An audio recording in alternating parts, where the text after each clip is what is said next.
After class, I was there.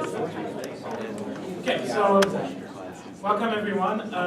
Just for a little quick survey, I just want to know who hasn't been to any IGDA event yet. So who is the first? Okay, good. So a little bit about the IGDA, and I'll present in the same time the executive for the people that are new. So the IGDA is the International Game Developer Association. There's chapters in every city in the world, and the mandate of the IGDA is to promote and create a community for the game developer. It's a place where you can learn from your coworkers or from your people who are working in the industry. It's a good way to network and to get to know more people. Just as a personal story, when I wanted to start it in the gaming industry a long time ago, so 15 years ago, I wanted to find a way to get into that industry. I was in Montreal, and the best way for me to do it was through the IGDA. I learned to know people from, at that time, Ubisoft and Behavior, and basically that's my way. That's the way I was able to enter in the industry. So it's a very good way to learn and create your network. I'm going to quickly present the executive. These event wouldn't happen without them, and they've been working really, really hard to make this event happening. So there's Carla here, Carla Didiccio, which is also our moderator tonight. Matthew, which is just here. Jerry Paquette, Evan Han, Lionel Regis, which is not there, but he's just late.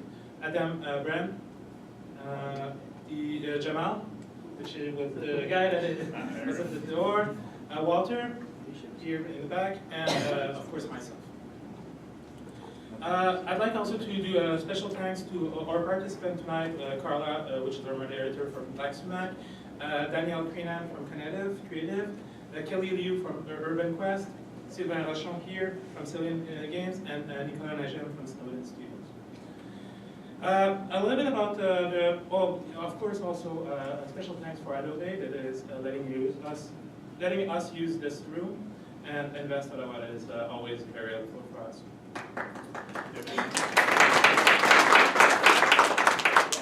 So a little bit about the projects, because there's a panel, there's going to be like quick, already jumping into questions, but I wanted just to present you a little bit the project these people participated in. So one of the first project is River City Ransom Underground. It was successfully funded on October 9 on Kickstarter. They raised over 200K, and I decided to put here their concept trailer because it was short and a good way to understand what the project was about. So hopefully it's going to run. It doesn't seem to run. It was running. We're a little bit farther behind than we thought. So yeah, apparently. So is there, since I don't have any trailer, is there anything you want to know to tell about your project? Sure, it's a remake of a 1989 Nintendo game that we loved when we were kids. It's a beat-em-up game. It was made by the same company that made Double Dragon. It was a successor to that game, and it was unique because it featured open world dynamic and Japanese role-playing game elements where you could increase the stats of your fighter as you went around. And go see their trailer. It's very good. Epic Quest online treasure hunt for 5,000. So they are now successfully funded. I'm really happy for you. They raised over 20K. It's not over yet, so you can still go on Indiegogo and support them. So we encourage you to go check it out and add a little bit. I'm sure they would appreciate to have a little bit more support. So the Epic Quest is a huge online interactive puzzle, 5 chapters, 5 weeks, 5,000 in cash prize. The premise, clues, and riddle will be hidden in every corner of the internet. Think hidden pixel on websites and embedded clues in a cat video. To win and be crowned the Epic Champion, you just need to solve all 5 chapters the fastest. You want to add anything to this description? Maybe just quickly, so Kelly from last time, we're a little bit different in that we're not strictly a game development company in the same sense as everyone else. Our core product is actually a real-world game where people play and get to know the city. We're only in 40 cities, which is great in some ways, but then limits us in terms of our player/customer base kind of geographically. So that's when we kind of started toying with online games and puzzles, and that's where the light bulb kind of happened for Epic Quest. So, let's take our puzzle-based game and bring it online so that everyone can play. So that's kind of what you see here.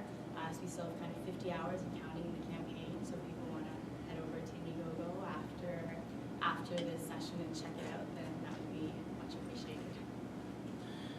Third project, but not least, Tradewire Rising, a strategy MMO. So I've known Sylvain for many years. I know that it's one of its baby project. He's been working on tons of projects, but it's one of the projects that he cared the most about. Of the first one.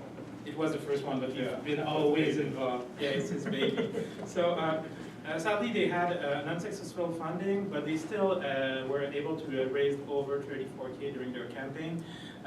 It's a remake of the original Trade Wars, which was one of the top 10 greatest games ever made according to PC World. You can play it at tradewarrising.com. Anything else you want to add? Yeah, just that we failed twice, actually. That's interesting. No, we're not doing. There's reasons why the failures, and probably that's a good reason why we're doing.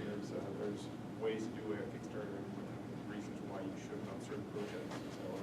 So that's a good lesson learned. And well, I'm going to speak a little bit for my world as well. So the fourth project is WindForge.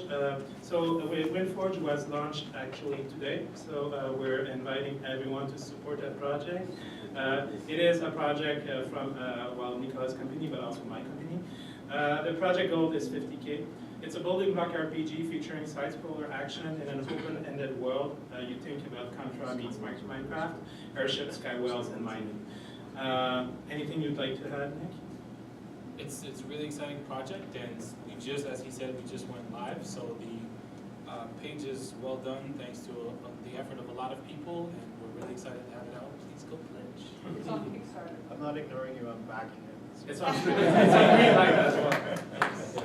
Okay, before we start this panel, just doing a little bit of publicity. Next month event, we're gonna have an event next month on December 4th here in this room at 6:30, same time.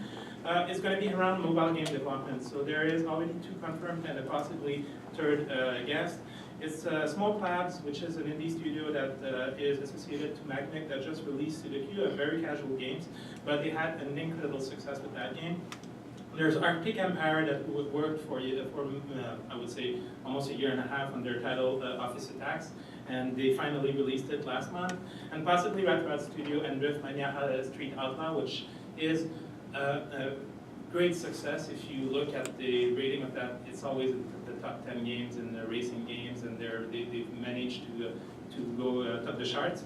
So 3 different games, but all that has the common world of the Hats games, and they will be speaking about their development.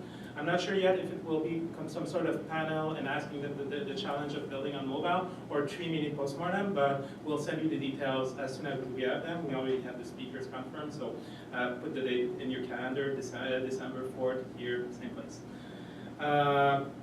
If you have questions about those titles and stuff you'd like us to ask, look, if you are developing mobile games and you would like to take this opportunity to add questions to panelists or put a little bit of your spice into the discussion, please email them to ottawa@igda.org. After this event, we're inviting everyone to join the IGDA executive at the Art and Crown. It would be very cool if a lot of people could show up, because if they see a lot of people showing up, they will start giving us discounts. So if you want the IGDA to always get access to those discounts, I suggest that everyone at least do a round at the IGDA. It's just a block from here. We're going to be there. It's also a great way to continue the discussions with people and continue learning people that are around you in the same community. So without saying more, I'm going to leave this to Carla that will be leading that panel. So and after the panel, there's going to be the raffle.